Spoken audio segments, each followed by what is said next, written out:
The alien woman in the woods. The dense forest was alive with the sounds of chirping insects and rustling leaves.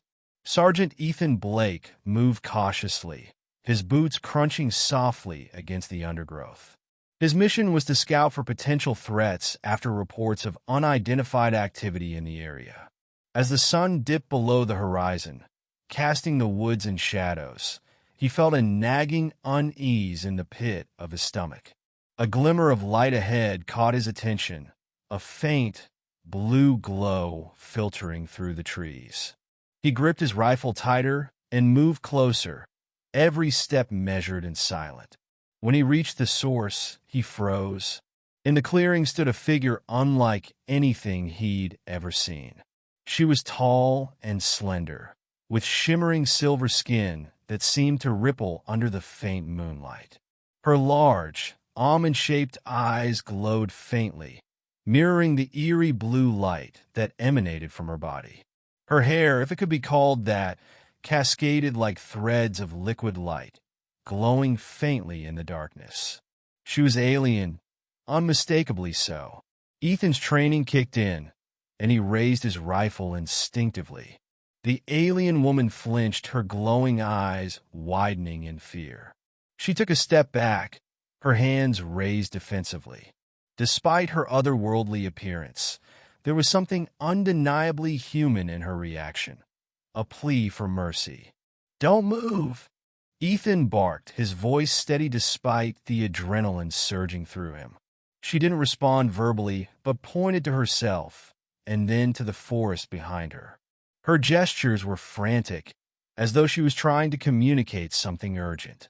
Ethan's heart pounded. Was this a trap? Was she calling reinforcements? "I won't hurt you," he said slowly, lowering his weapon slightly, though his finger remained on the trigger. "But you need to tell me why you're here." The alien tilted her head, as if trying to understand his words.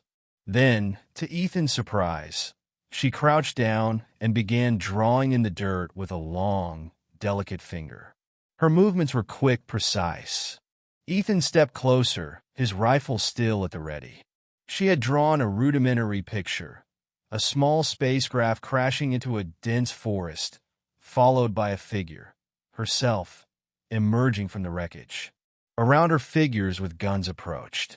"You crashed here," Ethan said slowly, trying to piece it together. "And you're hiding from someone?" She nodded vigorously, pointing to the drawn figures with guns, and then back to Ethan's weapon. Her meaning was clear. She thought he was one of them, the ones hunting her. Ethan lowered his rifle completely, his instincts telling him she wasn't a threat. Her fear was palpable, and he couldn't shake the feeling that she was just trying to survive. "I'm not here to hurt you," he said, his voice softer now. "I was sent to investigate reports of unusual activity. If someone else is after you, they're not with me." The alien woman hesitated, then reached into a pouch at her side. Ethan tensed but didn't raise his weapon again. She pulled out a small, glowing orb and held it out to him. "What is this?" he asked, not expecting an answer. To his astonishment, the orb pulsed with light, and a voice, not hers, but a strange, synthesized voice, spoke in halting English. "I need help." Ethan's mind raced. This was far beyond anything he'd been trained for. He glanced around, half expecting a squad of enemy soldiers to burst through the trees. "I'll help you," he said finally. "But we need to move. If they're looking for you, we can't stay here." The alien woman seemed to understand. She nodded, her glowing hair shifting like liquid starlight. Ethan gestured for her to follow, and together they disappeared deeper into the woods. As they moved, Ethan couldn't help but wonder who was hunting her, and what would happen when they caught up. For now, though, he had made a choice. Alien or not, she needed help, and Ethan wasn't about to abandon her.